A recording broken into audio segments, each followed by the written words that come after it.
khoa lang tin mua tin cất choan suvaran tiangan an lang lung siang lang pui maran kan pipu nge kumpinu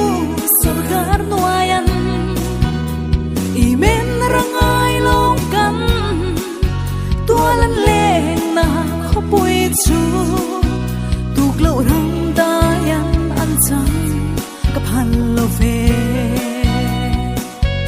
lung le ai so shilong del he an ngai lo Burma London China ram an ngai chuang lo chung sun lai đi an to lai khoa an var na chia tin zir na lung zia khopui chu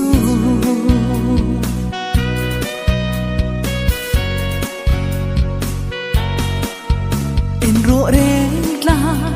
ui phu mua let lang pui pasal sang ngai chung tin le rin mal som na dam dep kor pui vadum cham dur phai ne mar hoi va kor no vai pai eng rangan ka phang lo ve lo nem nu var tui choi na lo men mo